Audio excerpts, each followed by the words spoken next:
season is upon us. The season, the final part of the season where trophies are handed out.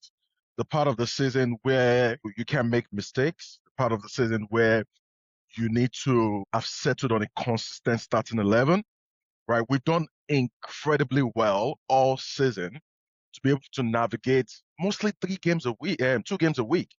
Maybe since like November, we'll be playing 3 games a week consistently. There's a reason why there's a distinct drop off in Martin Zubimendi's performance.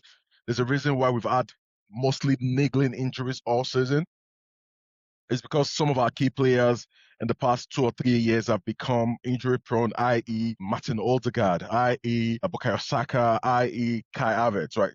Those are the trio. Even Benjamin White, right? He's been flogged to pieces over the last few years because Tomiyasu can't keep fit and things like that. And the same thing has had a ripple effect in our squad where White is not available to be able to displace or compete with Timber. So we got to flog Timber up until the point where White becomes available.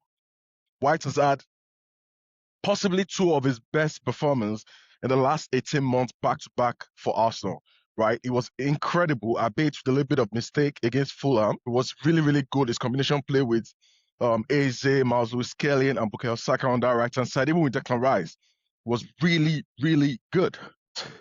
Selection headache for Mikel. What is he going to do? Does it need to retain the same starting 11 with Miles Lewis, Skelly, and Declan Rice in midfield? Has Martin Zubimendi done enough in training to be able to say, yeah, Gaffer, you bought me for this part of the season. I'm a Spanish international. I'm one of the best players in my position in world football, right? I'm a player that came into the Euros final as a replacement for possibly the best midfielder on the planet as at that point in time in Rodri, and I was exceptional. I took control of the game, passed the ball around, broke the lines, and I was incredible. The first 6-7 months I was at Arsenal. So these are key questions for Mikel to answer. But before we get into that, there's a side conversation which I don't really want to get to in the sense that the FW Player of the Year by the Football Writers Association was won by Bruno Fernandes. I think he won by 28 votes over our magnificent midfielder in Declan Rice, right? It's quite unfortunate that the decision went that way. There's been so much agenda over the entire season regarding Arsenal players. But what I know is Declan had a magnificent first 6 months. He was the best midfielder in the league during those first 6 months of the league, from August up until maybe January time, right? And then from January onwards, like March, there was a dip in form. This dip in form coincided not just with Arsenal in terms of Zubimendi and the likes, but it coincided with minutes. There was too much minutes in his legs and in the legs of Zubimendi and having the squad harmony as compared to Bruno Fernandes, where, okay, something changed in the team and it got played up front and it coincided with the best part of his season, which is from January to March and April.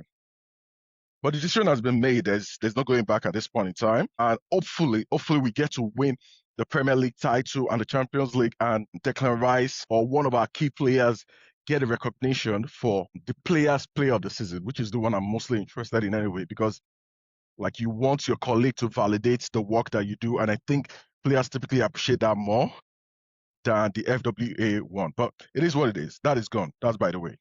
But let's dig into what the starting 11 should be. Are we going with Kai or Gyökeres? We've been trying to prime Kai and Martin Ødegaard and Saka for this part of the season. I think there is a conscious decision to possibly make sure those guys are fit for the end of the season. But for whatever reason, we've not been able to use them because of so many injuries. Mikel Merino is back in training.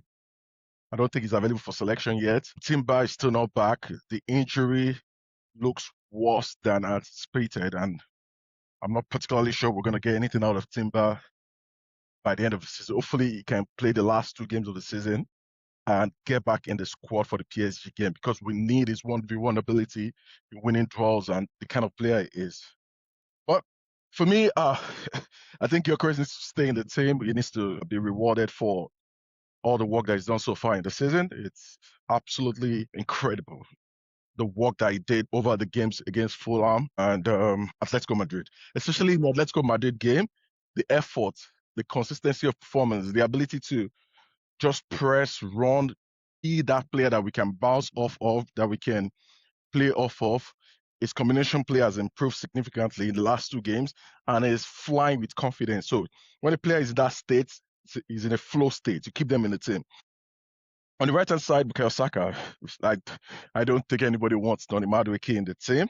Not because I don't think Donny Madueke is talented, but I don't think Donny Madueke right now could give us half of what Bukayo gives us, right? Attacking-wise, defensive-wise, that's my fear. My fear with Donny Madueke is not even just his attacking ability and the fact that he doesn't make the right decisions most of the time. It's also because of his defensive liability. Right? Whenever he combines with White, like he doesn't know where he's supposed to be. Like, are you supposed to press? Are you supposed to drop deep? That level of understanding that Bukayo Saka has is not something that you can teach. It's intelligence. He's one of the most intelligent footballers in the world. He knows how to find space. He knows how to combine. He's a decent finisher. He had an incredible crosser of the ball. He's a goal threat. He's a player that just understands the game and understands the system. So we need Bukayo Saka in the team. On the left-hand side, there's so many things that we can do. We want to play Eze on the left, as an example, to get Martin Ødegaard into the team. Is it possible to also, on the left, can we stick with Leandro Trossard, who seems to have recovered his early season form? And you know, when Trossard is in the mode, it's typically we get a very, very good player. He's a top 3 winger in the league whenever he's in the mode, but he does that for like 3 or 4 months a season. But right now, he seems to be back. Do we retain Trossard on that side? Also in the midfield, do you want to bring back Zubimendi into the team to partner Declan Rice, or do you want to get Lewis Kelly to stay in the team? The other option that we have is we could play Rice as a 6 that he's played in the last 2 games and in the last 3 games, and get Martin Ødegaard and Eberechi Eze into the same midfield, which we've seen like once this season. That is insane, right? We haven't seen so many of these combinations all season due to so many injuries. But now we're getting fit, we're getting primed. I think the defense is only one spot that needs to be worried, in the sense that is it going to be Calafiori or Hincapié? For the balance of our team, Calafiori gives us more balance, more attacking verve, the ability to combine a lot. If the game is a defensive side of the game, or they could share minutes, right, as they did against Atletico Madrid. So these are key questions for Mikel to answer. And I think the only thing that is important to us is to win. I don't want to be watching what Man City is doing today. I don't care. I just want to win the last 3 games, win the Premier League, a trophy that's eluded us in the last 4 seasons or 3 seasons before, and a trophy that we absolutely deserve for the level of consistency as Arsenal fans supporting this team. The level of consistency the players have shown, we have been the most consistent Premier League team the last 5 seasons. Mikel has been at the top of the table longer time than any other Premier League manager in the last 4 seasons without winning the league. Right, in that time, Pep has won 2 league titles, and Slot has won 1, and we haven't seen a league title come back to the Emirates. The Emirates has never seen a major trophy in the league or the Champions League title. I think this is our time. I encourage the guys to go out there and showcase their ability to try and attack, get the goals. We're defensively resolute, and we'll get the job done. The fans that are going to be in the stadium, be as loud as you can, and just give the boys, the 12th man, the support that they need. I'm going to leave it down here. Comment to the comment section, like the video, subscribe to the content, and thank you for having me. Stay blessed.